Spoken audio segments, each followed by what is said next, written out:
Good morning Telangana. Welcome to T News. నేను Sai Madhavi. Bulletin ముందుగా headlines చూద్దాం. పల్లె దవాఖానాల బలోపేతానికి రాష్ట్ర ప్రభుత్వం చర్యలు. 1569 డాక్టర్ పోస్టులకు నేటి నుంచి నోటిఫికేషన్స్. కాళేశ్వరం మీద విపక్షాల ఆరోపణలు ఎండగట్టిన మంత్రి హరీష్. ఏపీకి విద్యుత్ బకాయిలపై కొనసాగుతున్న న్యాయ వివాదం. కేంద్రం నోటీసుపై టీఎస్-ఈఆర్సీ ఆగ్రహం. భారత్ జోడో యాత్ర ప్రారంభించిన రాహుల్ గాంధీ. తమిళనాడు శ్రీ పెరంబదూర్లో రాజీవ్కు నివాళులు. విద్యుత్ సంక్షోభం పరిష్కారమే తొలి ప్రాధాన్యం. బాధ్యతల స్వీకారంలో ప్రకటించిన బ్రిటన్ కొత్త ప్రధాని ట్రెస్. కర్ణాటక అటవీ శాఖ మంత్రి ఉమేష్ విశ్వనాథ కత్తి కన్నుమూశారు. అర్ధరాత్రి గుండెపోటు రావడంతో ఆయన కుటుంబ సభ్యులు హాస్పిటల్కు తరలించగా చికిత్స పొందుతూ తుది శ్వాస విడిచారు. ఉమేష్ కత్తి మృతిపై కర్ణాటక సీఎం బసవరాజు బొమ్మాయి దిగ్భ్రాంతి వ్యక్తం చేశారు. వారి కుటుంబ సభ్యులకు ప్రగాఢ సానుభూతి ప్రకటించారు. బెళగావి జిల్లా హుక్కేరి నుంచి 8 సార్లు ఎమ్మెల్యేగా గెలిచిన 61 ఏళ్ల ఉమేష్ 5 సార్లు మంత్రిగా సేవలందించారు. బొమ్మాయి మంత్రివర్గంలో ఆహార, అటవీ శాఖ మంత్రిగా పనిచేస్తున్న ఆయన పలుమార్లు వివాదాస్పద వ్యాఖ్యలు చేశారు.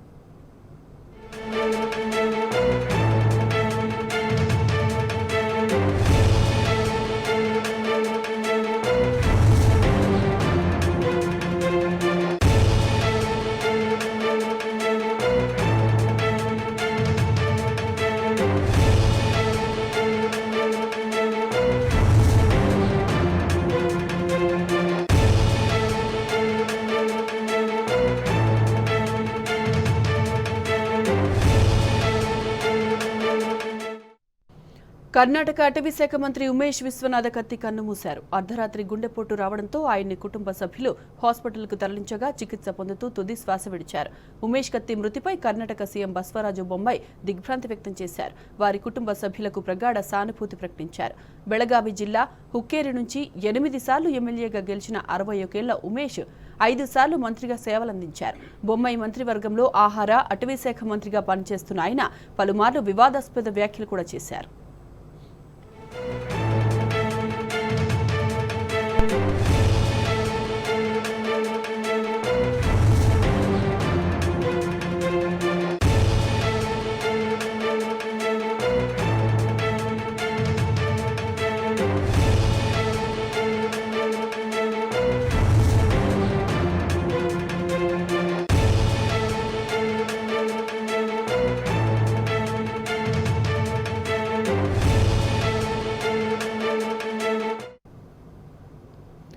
తెలంగాణ సీఎం కేసీఆర్ మాటలు దేశవ్యాప్తంగా పతాక శీర్షికలయ్యాయి. ప్రముఖ జాతీయ దినపత్రికలు, మీడియా సంస్థల్లో ఎక్కడ చూసినా కేసీఆర్ హైలైట్ అయ్యారు. ప్రత్యేక కథనాలు, చర్చల్లో తెలంగాణ ముఖ్యమంత్రి పేరే ప్రతిధ్వనించింది. కేంద్రంలో బీజేపీకి ప్రత్యామ్నాయం తెస్తామంటూ సీఎం కేసీఆర్ చేసిన ప్రకటన ఇప్పుడు దేశవ్యాప్తంగా చర్చనీయాంశంగా మారింది.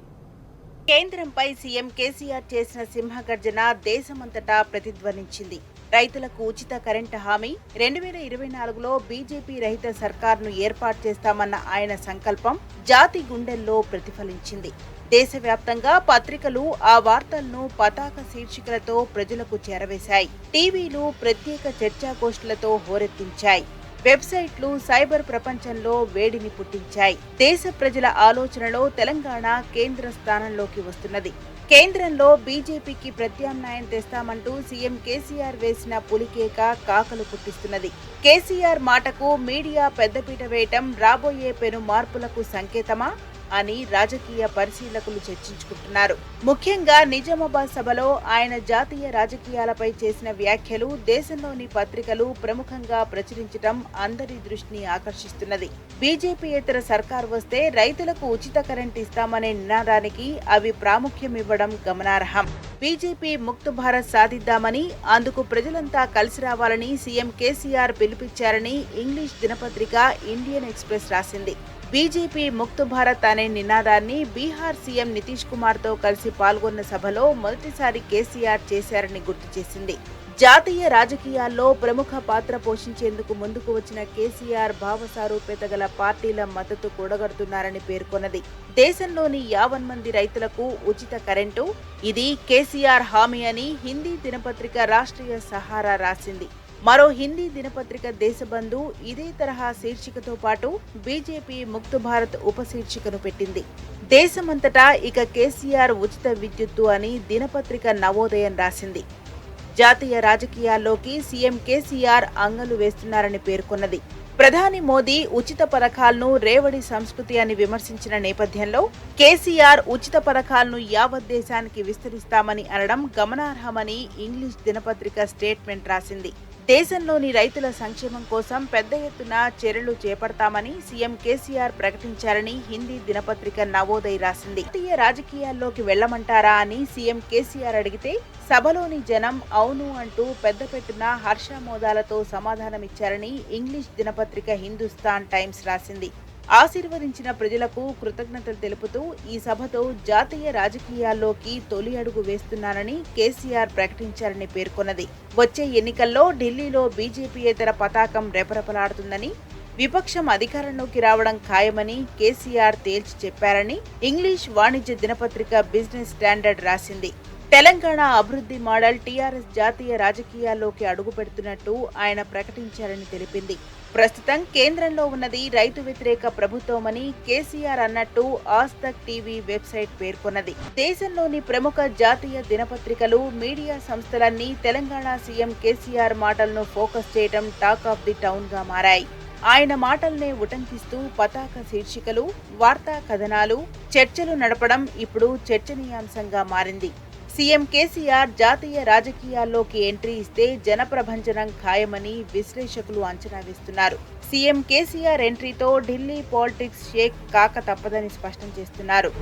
దేశంలో ప్రజాస్వామ్యబద్ధంగా ఎన్నికైన ప్రభుత్వాలను కూలదొయ్యడమే పనిగా పెట్టుకున్న కమలం పార్టీలో కొత్త కలవరం మొదలైంది.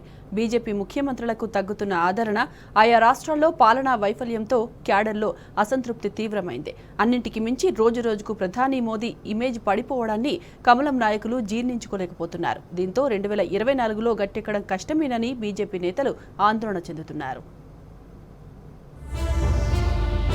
వచ్చే సార్వత్రిక ఎన్నికల్లో మరోసారి గెలుపొంది హ్యాట్రిక్ కొట్టాలని ఉవ్విళ్లూరుతున్న బీజేపీకి కొత్త టెన్షన్ పట్టుకుంది.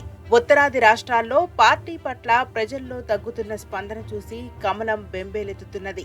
బీజేపీ అధికారంలో ఉన్న గుజరాత్, మహారాష్ట్ర, మధ్యప్రదేశ్, ఉత్తరాఖండ్ తదితర రాష్ట్రాలకు చెందిన దిగువ శ్రేణి నాయకులు ఇటీవల న్యూఢిల్లీలోని పార్టీ ప్రధాన కార్యాలయంలో రహస్యంగా సమావేశమైనట్టు తెలిసింది. తమ పాలనలోని రాష్ట్రాల్లో అభివృద్ధి ప్రాజెక్టులు, పరిపాలనా తీరుపై వారు చర్చించినట్టు సమాచారం. గుజరాత్లో వరుసగా 4 సార్లు, మధ్యప్రదేశ్లో 2 సార్లు అధికారంలోకి వచ్చిన కమలనాథుల పరిపాలనా తీరుపై ప్రజల్లో తీవ్ర అసంతృప్తి ఉన్నదని నాయకులు వెల్లడించినట్టు టాక్. తమ పార్టీ ముఖ్యమంత్రులకు నానాటికి ప్రజాదరణ తగ్గిపోతున్నదని వారు ఆందోళన వ్యక్తం చేసినట్టు తెలిసింది. పార్టీ అంతర్గత సర్వేల ప్రకారం ప్రస్తుత ముఖ్యమంత్రుల ప్రజాదరణ ఆధారంగా 2024 లోక్సభ ఎన్నికల్లో గెలుపొందడం అసాధ్యమని తేలినట్టు సమాచారం. దీనికి తోడు గత కొన్నేళ్లలో కాంగ్రెస్ నుంచి బీజేపీలో చేరిన నేతలకు ఇంతవరకు పార్టీ రాష్ట్ర నాయకత్వంలో ఎటువంటి స్థానం కల్పించలేదు. దీంతో వీరు పార్టీ కార్యకలాపాల్లో అంతంత మాత్రంగానే పాల్గొంటున్నారు.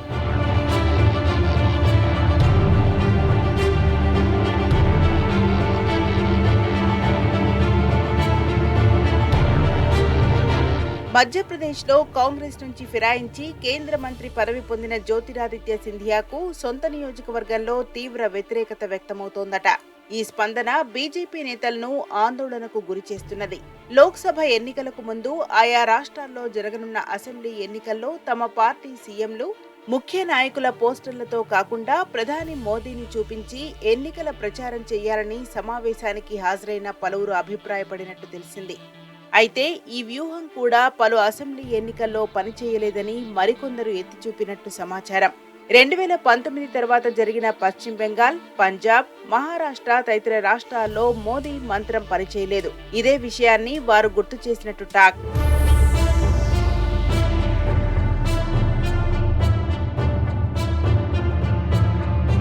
మొత్తంగా పరిపాలనా వైఫల్యం, ముఖ్యమంత్రులకు తగ్గుతున్న ప్రజాదరణ, మోదీ ఇమేజ్ పనిచేయకపోవడం లాంటివన్నీ బీజేపీ నేతలను కలవరపెడుతున్నాయట. పరిస్థితి ఇలాగే ఉంటే 2024 లోక్సభ ఎన్నికల్లో గట్టెక్కడం అంత సునాయాసం కాదని కమలం పార్టీలోని ద్వితీయ శ్రేణి నేతలందరూ అభిప్రాయపడినట్టు సమాచారం. సొంత పార్టీ నేతలే ఇంత నిరుత్సాహానికి గురి కావడంతో బీజేపీ పెద్దలు కూడా ఏం చెయ్యాలో తెలియక తలలు పట్టుకుంటున్నారట. ఇవన్నీ చూస్తుంటే బీజేపీకి కర్రు కాల్చి వాత పెట్టడానికి జనమంతా సిద్ధంగా ఉన్నారని విశ్లేషకులు కూడా తేల్చి చెబుతున్నారు. ఇక కమలం పార్టీకి తగిన శాస్తి తప్పదని హెచ్చరిస్తున్నారు.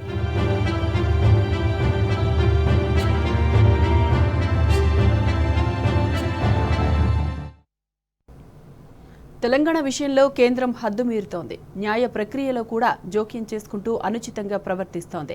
ఏపీకి విద్యుత్ బకాయిలు చెల్లించాలంటూ కేంద్రం ఇటీవల ఏకపక్షంగా ఉత్తర్వులు ఇవ్వడంపై టీఎస్ఈఆర్సీ ఆగ్రహం వ్యక్తం చేసింది.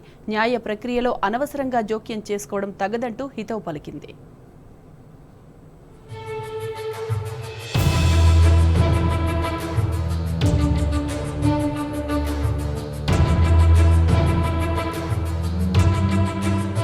ఏపీ జెన్కోకు బకాయిలు చెల్లించాలంటూ తెలంగాణలోని విద్యుత్ పంపిణీ సంస్థలకు కేంద్ర విద్యుత్ శాఖ ఇటీవల ఏకపక్షంగా ఆదేశాలు జారీ చేయడంపై రాష్ట్ర విద్యుత్ నియంత్రణ మండలి తీవ్ర స్థాయిలో ధ్వజమెత్తింది.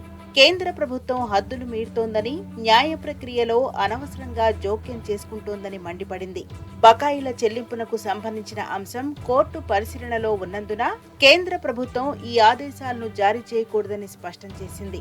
ఏపీ జెన్కోకు బకాయిలు చెల్లించాలని కేంద్రం తెలంగాణ డిస్కంలను ఆదేశించడం న్యాయస్థానాన్ని అతిక్రమించడమేనని టీఎస్ఈఆర్సీ చైర్మన్ టి శ్రీరంగరావు తెలిపారు. కేంద్ర ఆదేశాలపై తగిన చర్య చేపట్టాలని ఆయన తెలంగాణ డిస్కంలకు సూచించారు. 2014లో ఏపీని పునర్విభజించి తెలంగాణను ఏర్పాటు చేసినప్పుడు ఎక్కడి డిస్కంలను అక్కడే కొనసాగేందుకు కేంద్రం అనుమతించింది. విద్యుత్ సంస్థలను ఏపీ పునర్విభజన చట్టంలోని షెడ్యూల్ 9, 10లో చేర్చినందున వాటి ఆస్తులు, అప్పులను ఆ చట్టంలోని నిబంధనల ప్రకారం విభజించాల్సి ఉంది. అయితే దీనిపై రెండు రాష్ట్రాల మధ్య క్లెయిమ్లు, కౌంటర్ క్లెయిమ్లు కొనసాగుతుండటంతో ఈ సమస్య ఇంకా పరిష్కారం కాలేదు. ఈ నేపథ్యంలో ఏపీ జెన్కో చేసిన క్లెయిమ్ను అమలుకు వీల్లేనిదిగా ప్రకటించాలని తెలంగాణ డిస్కంలు కోరాయి. దీనికి అనుగుణంగా టీఎస్ఈఆర్సీ ఆదేశాలు జారీ చేసింది.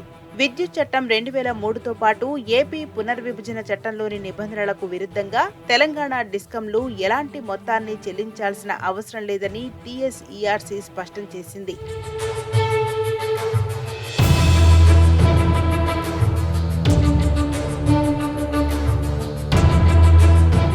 మరోవైపు ఏపీ నుంచి తమకు రావాల్సిన బకాయిలతో పాటు పెన్షన్ బాండ్లలోని వాటాను ఆంధ్రప్రదేశ్ పవర్ డెవలప్మెంట్ కంపెనీ లిమిటెడ్లో తెలంగాణ జెన్కో పెట్టిన పెట్టుబడులను 18% వార్షిక వడ్డీతో చెల్లించేలా ఏపీ జెన్కోను ఆదేశించాలని కూడా తెలంగాణ డిస్కంలు టీఎస్ఈఆర్సీని కోరాయి. ఈ మేరకు తెలంగాణ డిస్కంలు 2018లో దాఖలు చేసిన ఇంటర్ లాక్యూటరీ అప్లికేషన్పై టీఎస్ఈఆర్సీ ఏపీ జెన్కోకు ఓ తాత్కాలిక ఉత్తర్వు జారీ చేసింది. ఒరిజినల్ పిటిషన్పై తాము నిర్ణయం తీసుకునే వరకు విస్తృత ప్రజా ప్రయోజనాల దృష్ట్యా ఎలాంటి దుందుడుకు చర్య చేపట్టవద్దని ఆ ఉత్తర్వుల్లో కోరింది. దీనిపై ఆగ్రహించిన ఏపీ జెన్కో నాటి ఉమ్మడి హైకోర్టులో రిట్ పిటిషన్ దాఖలు చేయడంతో టీఎస్ఈఆర్సీతో పాటు ప్రతివాదులకు నోటీసులు జారీ అయ్యాయి. దీనిపై ఇంకా ఎలాంటి మధ్యంతర ఉత్తర్వు వెలువడలేదు. ఇంకా ఈ రిట్ పిటిషన్ పెండింగ్ లోనే ఉంది. దీంతో తమకు తెలంగాణ డిస్కంల నుంచి 3,441.78 కోట్ల రూపాయల అసలు, 2,841.90 కోట్ల రూపాయల వడ్డీ కలిపి మొత్తం 6,283.68 కోట్ల రూపాయలు రావాల్సి ఉందని చెబుతూ ఏపీ జెన్కో గతేడాది హైకోర్టులో మరోసారి రిట్ పిటిషన్ దాఖలు చేసింది. ఈ బకాయిలను తెలంగాణ డిస్కంలు విడుదల చేయడం లేదని ప్రకటించి తగిన ఆదేశాలు జారీ చేయాలని హైకోర్టును కోరింది. కానీ కొన్ని రోజులకే ఆ పిటిషన్ను ఏపీ జెన్కో ఉపసంహరించుకుంది.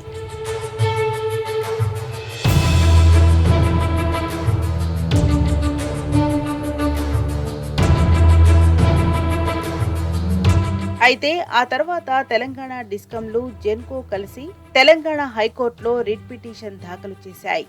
రాష్ట్ర విభజన అనంతరం తమకు ఏపీ నుంచి రావాల్సిన 4,774 కోట్ల రూపాయల బకాయిలను సాధ్యమైనంత త్వరగా చెల్లించేలా ఆ రాష్ట్ర ప్రభుత్వాన్ని ఆదేశించాలని కోరాయి. ఈ పిటిషన్లో ప్రతివాదిగా ఉన్న కేంద్ర ప్రభుత్వం ఏపీకి 3,441.78 కోట్ల రూపాయల అసలుతో పాటు ఈ ఏడాది జూలై 31 వరకు 3,315.14 కోట్ల రూపాయల లేట్ పేమెంట్ సర్ఛార్జీ కలిపి మొత్తం 6,756.92 కోట్ల రూపాయలు చెల్లించాలని తెలంగాణ డిస్కంలను ఆదేశించడం న్యాయ ప్రక్రియలో జోక్యం చేసుకోవడమేనని టీఎస్ఈఆర్సీ పేర్కొంది.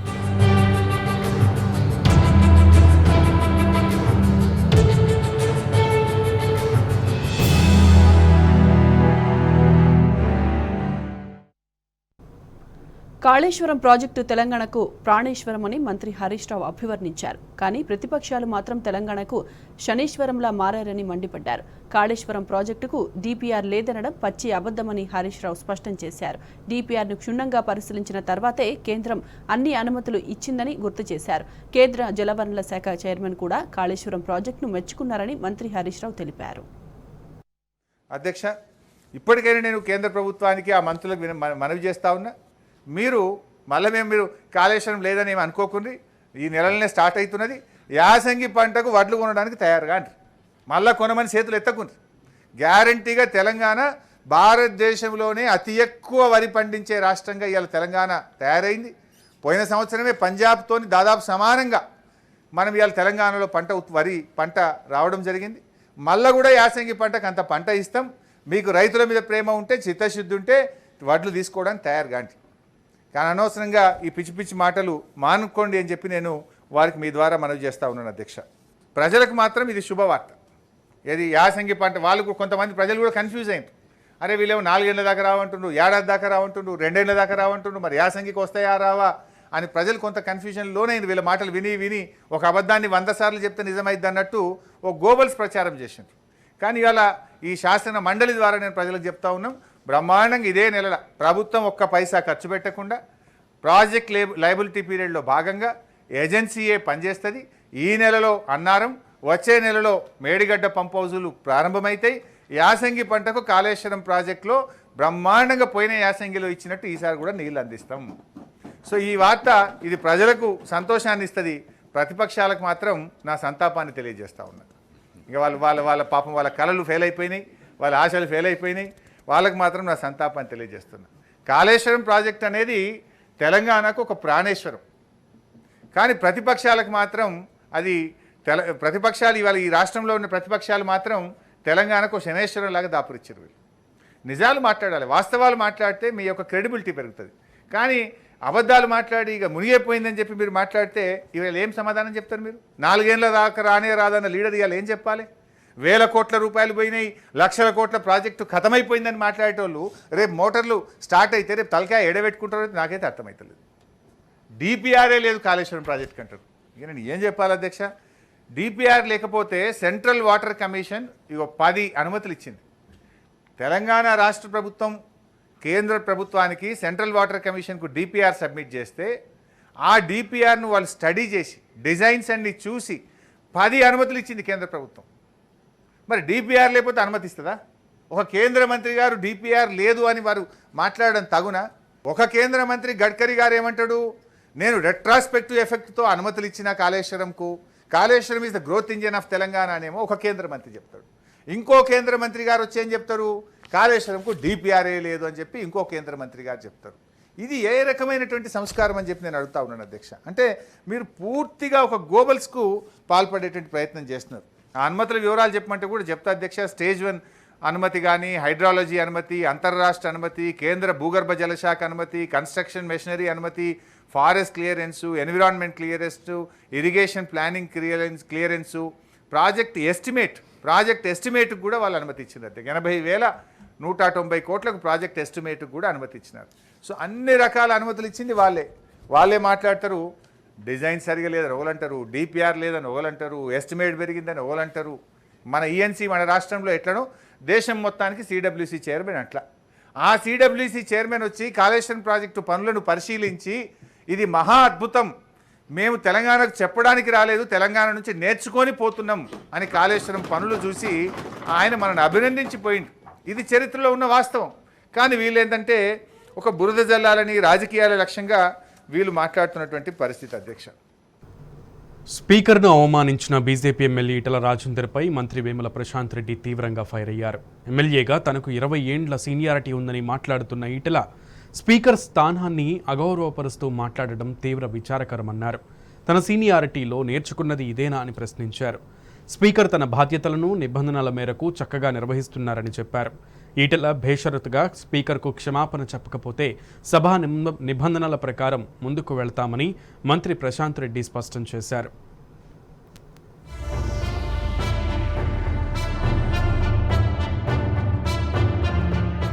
స్పీకర్ పోచారం శ్రీనివాసరెడ్డిపై బీజేపీ ఎమ్మెల్యే ఈటల రాజేందర్ వ్యాఖ్యలను శాసనసభ వ్యవహారాల శాఖ మంత్రి వేముల ప్రశాంత్ రెడ్డి తీవ్రంగా తప్పుబట్టారు. స్పీకర్ను మరమనిషి అంటూ Etela Rajender assembly media point దగ్గర చేసిన వ్యాఖ్యల్ని తీవ్రంగా ఖండిస్తున్నామని అన్నారు. ఈటల అహంకారంతో మాట్లాడుతున్నారని మండిపడ్డారు. ఎమ్మెల్యేగా తనకు 20 ఏళ్ల సీనియారిటీ ఉందని మాట్లాడుతున్న ఈటల స్పీకర్ స్థానాన్ని అగౌరవపరుస్తూ మాట్లాడడం తీవ్ర విచారకరమని ప్రశాంత్ రెడ్డి అన్నారు. తన సీనియారిటీలో నేర్చుకున్నది ఇదేనా అని ప్రశ్నించారు.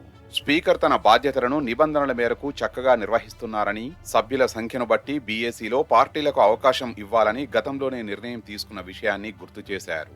ఈటల రాజేందర్ మంత్రిగా ఉన్నప్పుడు కూడా బీజేపీకి బీఏసీలో అవకాశం లేదనే విషయం తెలుసుకోవాలన్నారు మంత్రి ప్రశాంత్ రెడ్డి.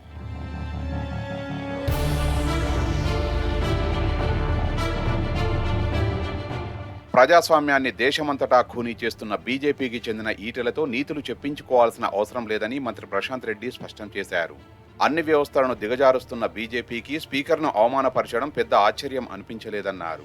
దేశవ్యాప్తంగా ఎన్ని శాసనసభలు ఉన్నా ఏ అసెంబ్లీ నిబంధనలు ఆ అసెంబ్లీకి ఉంటాయనే కనీస అవగాహన ఈటలకు లేకపోవడం దురదృష్టకరమన్నారు. ఉమ్మడి ఏపీ అసెంబ్లీ నిబంధనలను తెలంగాణ రాష్ట్రం ఏర్పడగానే మార్చుకున్న సంగతి ఈటలకు తెలియదా అని ప్రశ్నించారు. వార్తల్లో ఉండడానికే ఈటల పిచ్చి మాటలు మాట్లాడుతున్నారని మండిపడ్డారు. బీజేపీకి భయపడి అసెంబ్లీ నిబంధనలు మారుస్తామా అని మంత్రి ప్రశాంత్ రెడ్డి ఆగ్రహం వ్యక్తం చేశారు.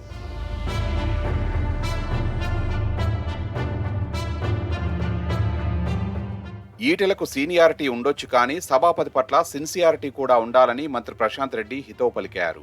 అసెంబ్లీ స్పీకర్ సీఎం కనసన్నల్లో వ్యవహరిస్తే మరి లోక్సభ స్పీకర్ ప్రధాని మోదీ కనసన్నల్లో వ్యవహరిస్తున్నారా అని ప్రశ్నించారు. స్పీకర్ విషయంలో మాట్లాడే ముందు సభ్యులు 1-2 సార్లు ఆలోచించాలని, స్పీకర్ను అవమానపరిస్తే మొత్తం అసెంబ్లీని అవమానపరిచినట్టే అని మంత్రి వేముల అన్నారు.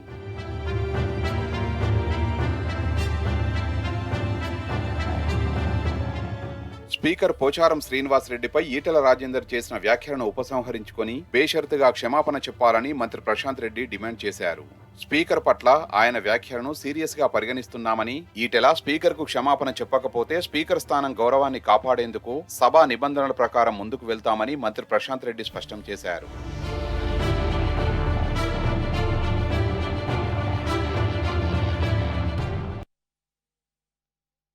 హైదరాబాద్లో పలు అభివృద్ధి పనులపై మంత్రి కేటీఆర్ సమీక్షించారు. నగరంలో కొనసాగుతున్న రోడ్డు నిర్మాణ కార్యక్రమాలపై అధికారుల నుంచి వివరాలు అడిగి తెలుసుకున్నారు.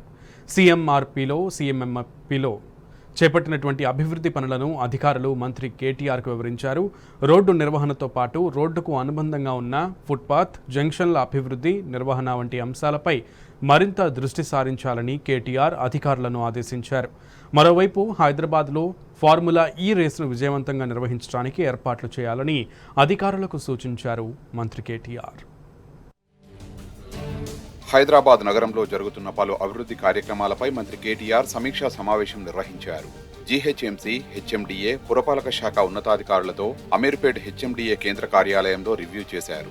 వివిధ పురపాలక విభాగాల ఆధ్వర్యంలో ప్రస్తుతం కొనసాగుతున్న రోడ్డు నిర్మాణ కార్యక్రమాలపై అధికారుల నుంచి వివరాలు అడిగి తెలుసుకున్నారు.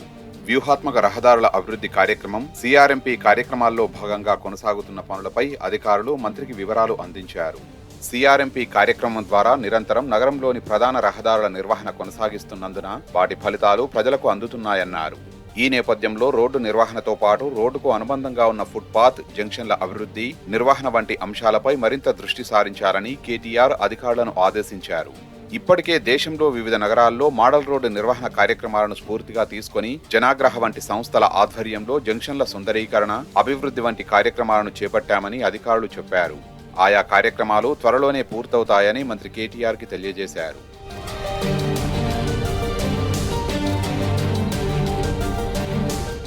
నగరంలో చేపట్టిన లింక్ రోడ్ల నిర్మాణం సత్ఫలితాలు ఇస్తోందని మంత్రి కేటీఆర్ అన్నారు. మరిన్ని లింక్ రోడ్ల నిర్మాణానికి సంబంధించి అవసరమైన కార్యక్రమాలను వేగవంతం చేయాలని జీహెచ్ఎంసీ అధికారులను ఆదేశించారు.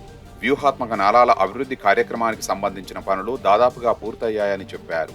ఈసారి భారీగా వర్షాలు కురిసినా గతంలో మాదిరి నీట మునిగిపోకుండా వ్యూహాత్మక అభివృద్ధి కార్యక్రమం ఎంతగానో సహాయపడిన విషయాన్ని మంత్రి కేటీఆర్కి అధికారులు వివరించారు. ఈ కార్యక్రమంలో పనుల పురోగతిని, పూర్తయిన నాలాల నిర్మాణానికి సంబంధించిన వివరాలను విస్తృతంగా జనబాహుల్యంలోకి తీసుకుపోవాలని కేటీఆర్ అధికారులను ఆదేశించారు.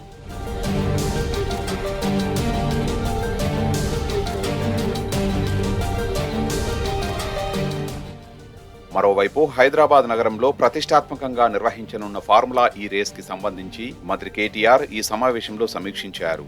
ఫార్ములా ఈ రేస్ కోసం అవసరమైన మౌలిక వసతుల కల్పనపై ఫార్ములా నిర్వాహకులతో పాటు పురపాలక శాఖ, హెచ్ఎండిఏ అధికారులు సమన్వయంతో ముందుకు పోతున్నారని అధికారులు మంత్రికి తెలిపారు.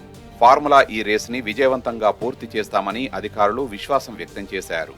సమీక్షా సమావేశంలో పురపాలక శాఖ ప్రత్యేక ప్రధాన కార్యదర్శి అరవింద్ కుమార్, జీహెచ్ఎంసీ కమిషనర్ లోకేష్ కుమార్, ఇతర పురపాలక శాఖ ఉన్నతాధికారులు పాల్గొన్నారు. ఎంసెట్ ఇంజనీరింగ్ మొదటి విడత కౌన్సిలింగ్ సీట్ల కేటాయింపు ప్రక్రియ పూర్తయింది. మొదటి విడతలోనే 84.45% సీట్లను భర్తీ చేశారు. 32 కాలేజీల్లో 100% సీట్లు కేటాయించారు. ముఖ్యంగా కంప్యూటర్ సైన్స్ అండ్ ఐటీ అనుబంధ కోర్సులకు డిమాండ్ ఉండటంతో 98% సీట్లు భర్తీ అయ్యాయి. సీటు పొందిన విద్యార్థులు అలాట్మెంట్ కార్డును వెబ్సైట్ నుంచి డౌన్లోడ్ చేసుకుని ఈ నెల 13 వరకు ఆయా కళాశాలల్లో సెల్ఫ్ రిపోర్టింగ్ చేయాలని అధికారులు సూచించారు. రాష్ట్రంలో ఎంసెట్ ఇంజనీరింగ్ మొదటి విడత సీట్ల కేటాయింపు ప్రక్రియ పూర్తయింది. మొదటి విడతలో 60,208 సీట్లను విద్యార్థులకు కేటాయించారు. రాష్ట్ర వ్యాప్తంగా 176 ప్రభుత్వ, ప్రైవేట్ కాలేజీల్లో మొత్తం 71,286 ఇంజనీరింగ్ సీట్లకు గాను 60,208 సీట్లను కేటాయించగా 11,078 సీట్లు మిగిలిపోయాయి. 16 ప్రభుత్వ యూనివర్సిటీల్లో 4,845 సీట్లకు గాను 4,118 సీట్లు భర్తీ కాగా 727 సీట్లు మిగిలాయి. 2 ప్రైవేట్ యూనివర్సిటీల్లో 1,460 సీట్లకు గాను 1,138 సీట్లను కేటాయించగా 322 సీట్లు మిగిలాయి. 158 ప్రైవేట్ కాలేజీల్లో 64,981 సీట్లకు గాను 54,952 సీట్లు భర్తీ కాగా 10,029 సీట్లు మిగిలినట్లు అధికారులు వెల్లడించారు. ఈడబ్ల్యూఎస్ కోటా కింద 4,943 సీట్లను అభ్యర్థులకు కేటాయించారు. ఒక యూనివర్సిటీ 31 కాలేజీల్లో 100% సీట్లు నిండిపోయాయి. ధ్రువపత్రాల పరిశీలనకు 74,334 మంది హాజరయ్యారు.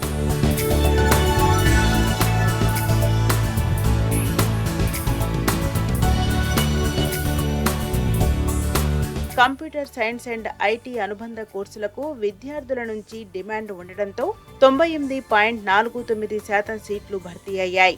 మొత్తం 41,506 సీట్లకు గాను 40,878 సీట్లు భర్తీ కాగా 628 సీట్లు మాత్రమే మిగిలాయి. Artificial intelligence, computer engineering, computer science business system, computer science and టెక్నాలజీలో 100% సీట్లు భర్తీ అయ్యాయి. కంప్యూటర్ సైన్స్ అండ్ ఇంజనీరింగ్లో 99.91% సీట్లు భర్తీ అయ్యాయి.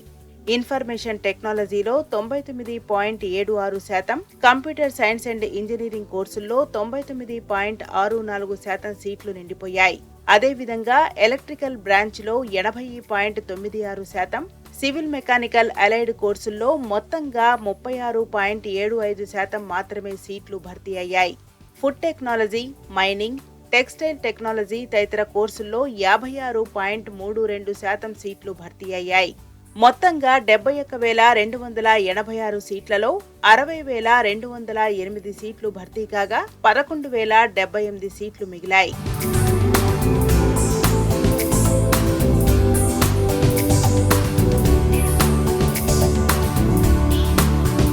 సీటు పొందిన విద్యార్థులు అలాట్మెంట్ కార్డును వెబ్సైట్ నుంచి డౌన్లోడ్ చేసుకోవాలని అధికారులు సూచించారు. ఈ నెల 13 వరకు ఫీజు చెల్లించి ఆయా కాలేజీల్లో సెల్ఫ్ రిపోర్టింగ్ చేయాలని తెలిపారు. నిరుద్యోగులకు ప్రభుత్వం గుడ్ న్యూస్ చెప్పింది. ఇప్పటి వరకు పలు ఉద్యోగాల భర్తీకి నోటిఫికేషన్లు విడుదల చేసిన పరీక్షలు నిర్వహించిన ప్రభుత్వం తాజాగా పల్లె దవాఖానాల్లో ఖాళీగా ఉన్న పలు పోస్టులను భర్తీ చేయాలని నిర్ణయించింది. ఇవాల్టి నుంచే దీనికి సంబంధించిన నోటిఫికేషన్లు విడుదలయ్యే అవకాశం ఉంది.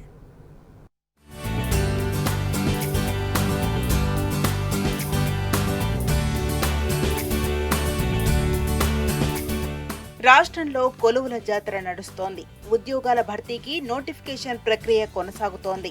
తాజాగా పల్లె దవాఖానాల్లో ఖాళీగా ఉన్న 1589 మిడ్ లెవెల్ హెల్త్ ప్రొవైడర్స్ పోస్టులను భర్తీ చేయాలని ప్రభుత్వం నిర్ణయించింది. ఇందులో మున్సిపాలిటీలో 349 పోస్టులు, గ్రామీణ ప్రాంతాల్లో 1220 పోస్టులు ఉన్నాయి. వీటిని కాంట్రాక్ట్ పద్ధతిలో జిల్లాల వారీగా భర్తీ చేయనున్నారు. కలెక్టర్ నేతృత్వంలోని డిస్ట్రిక్ట్ సెలక్షన్ కమిటీ నోటిఫికేషన్ విడుదల చేయనుంది. దీనికి సంబంధించిన నియామక ప్రక్రియను ఇవాల్టి నుంచి ప్రారంభించే అవకాశాలున్నాయి. ఎంబీబీఎస్ తో పాటు యునానీ, హోమియోపతి, న్యాచురోపతి అభ్యర్థులు ఈ పోస్టులకు అర్హులు.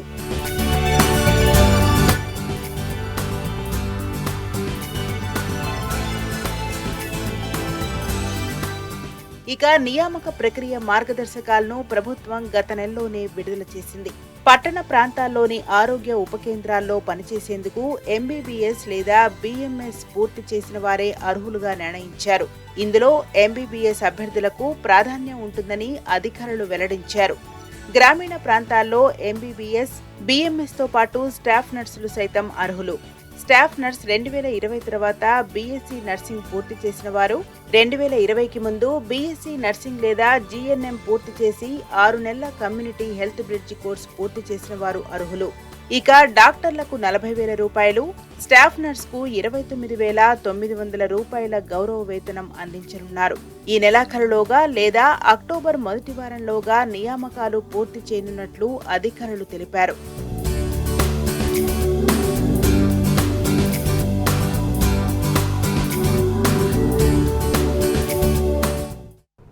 హుస్సేన్ సాగర్లో ప్లాస్టర్ ఆఫ్ పారిస్ విగ్రహాల నిమజ్జనంపై సుప్రీంకోర్టుకు ఇచ్చిన మాట ప్రకారమే రాష్ట్ర ప్రభుత్వం వ్యవహరిస్తుంటే బీజేపీ అనవసర రాద్ధాంతం మొదలుపెట్టింది. ఓటు బ్యాంకు రాజకీయాలు చేస్తోంది. గతేడాది హుస్సేన్ సాగర్లో ప్లాస్టర్ ఆఫ్ పారిస్ విగ్రహాలను నిమజ్జనం చేయొద్దని హైకోర్టు ఉత్తర్వులు ఇచ్చింది. ఏడాది మొత్తం ప్లాస్టర్ ఆఫ్ పారిస్పై నోరు మెదపని బీజేపీ ఇప్పుడు నిమజ్జనం సమయంలో మాత్రం శాంతి భద్రతలకు విఘాతం కలిగించేలా జనాన్ని రెచ్చగొట్టే ప్రయత్నం చేస్తోంది. అయితే యువత బీజేపీ ట్రాప్లో పడద్దంటూ తెలంగాణ వాదులు కోరుతున్నారు. యువత నిజనిజాలు తెలుసుకోవాలని అంటున్నారు. గణేష్ ఉత్సవాలు నిమజ్జనంపై హైకోర్టు కీలక ఆదేశాలు జారీ చేసింది. హుస్సేన్ సాగర్లో నిమజ్జనంపై ఈసారి ఆంక్షలు విధించింది. గణేష్, దుర్గాదేవి విగ్రహాలను హుస్సేన్ సాగర్లో నిమజ్జనం చేయకుండా తగిన ఆదేశాలు జారీ చేయాలంటూ గతంలో న్యాయవాది మామిడి వేణుమాధవ్ వేసిన పిటిషన్పై ఉన్నత న్యాయస్థానం ఇటీవల సుదీర్ఘంగా విచారణ జరిపింది. దీనిపై వాదనలు ముగియడంతో తీర్పును రిజర్వ్ చేసింది హైకోర్టు. తాజాగా తీర్పును వెల్లడించింది. ప్లాస్టర్ ఆఫ్ పారిస్ విగ్రహాలు నిమజ్జనం చేయొద్దని సూచించింది.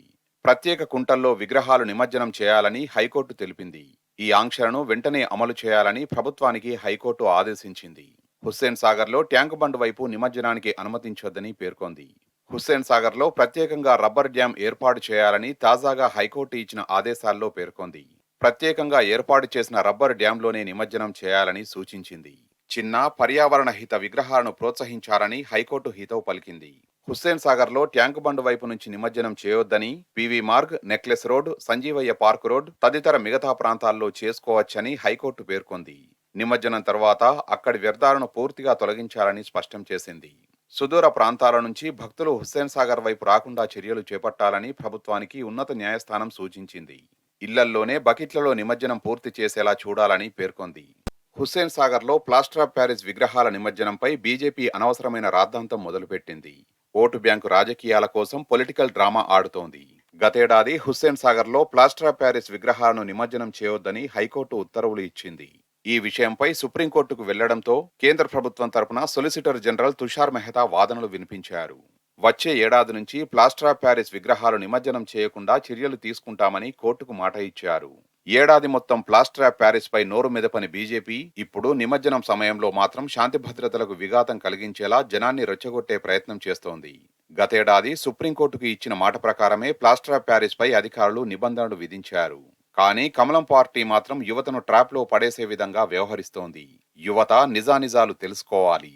ప్రజలు ఒక్కసారి ఆలోచించుకోవాలి. రోహింగ్యా శరణార్థుల విషయంలో బీజేపీ 2 నాలుకల ధోరణి ప్రదర్శిస్తున్నది. రోహింగ్యాలను దేశం నుంచి తరిమి కొట్టాలని, వారిపై సర్జికల్ స్ట్రైక్ చేయాలని తెలంగాణలోని బీజేపీ నేతలు అంటుంటే, కేంద్రంలోని బీజేపీ ప్రభుత్వం మాత్రం వారికి ఇండ్లు ఇస్తామని, పోలీస్ రక్షణ కల్పిస్తామని చెబుతున్నది. తాజాగా కేంద్ర విదేశాంగ శాఖ మాత్రం రోహింగ్యాల సమస్యకు మద్దతుగా ఉంటామని ప్రకటించింది.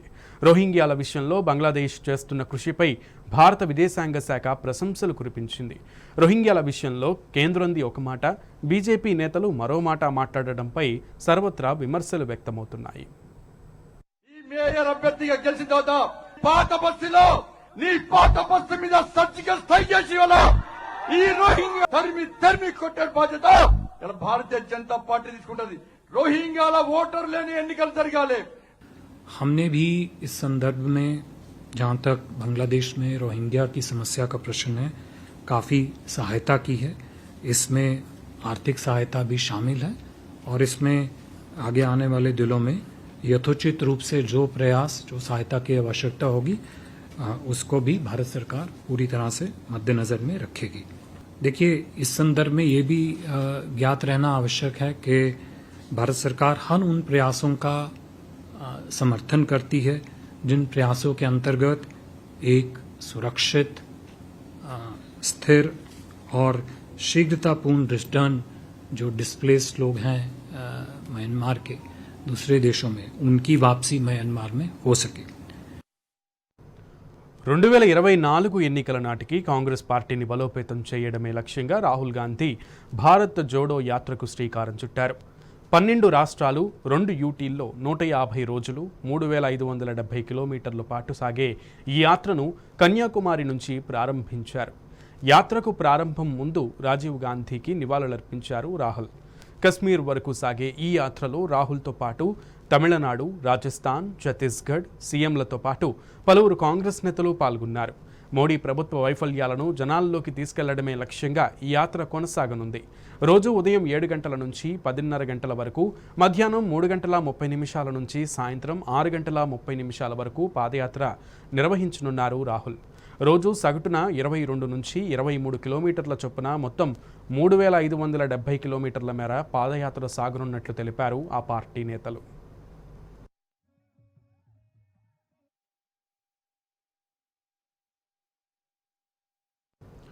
వరుస తప్పిదాలు, పేలవ ప్రదర్శన ఫలితం ఆసియా కప్ ఫైనల్ నుంచి దాదాపు టీమిండియా దూరమయ్యే పరిస్థితి. సూపర్ 4లో వరుసగా 2 ఓటమిలతో టీమిండియాకు ఈ పరిస్థితి వచ్చింది. ఆసియా కప్లో తిరుగులేని ఫేవరెట్గా బరిలోకి దిగిన భారత్ బ్యాటింగ్, బౌలింగ్లో అంతంత మాత్రంగానే రాణించినప్పటికీ చివరి ఓవర్ వరకు ఉత్కంఠభరితమైన పోరులో ప్రత్యర్థులకే విజయాలను దారిపోసింది. ఇండియా ఆసియా కప్ లో తిరుగులేని ఫేవరెట్ గా బరిలోకి దిగింది. జట్టు మామూలుగా లేదు. ఆటగాళ్లంతా ఐపీఎల్ పొట్టి ఫార్మాట్ లో ఆరితేరిన వారే. కానీ టీమిండియాకు షాక్. ఆ జట్టుపై ఎన్నో ఆశలు పెట్టుకున్న అభిమానులకు shock.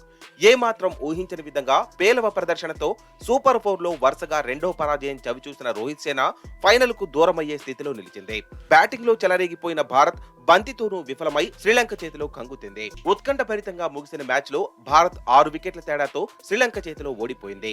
Hit man Rohit Sharma 41 బంతుల్లో 72 పరుగులతో కెప్టెన్ ఇన్నింగ్స్ తో ఆకట్టుకోగా సూర్యకుమార్ యాదవ్ 34తో పర్వాలేదనిపించాడు. గత 2 మ్యాచ్ల్లో అర్ధశతకాలతో రాణించిన మాజీ కెప్టెన్ విరాట్ కోహ్లీ డగౌట్ కాగా వరుసగా 3వ మ్యాచ్ లో రాహుల్ నిరాశపరిచాడు.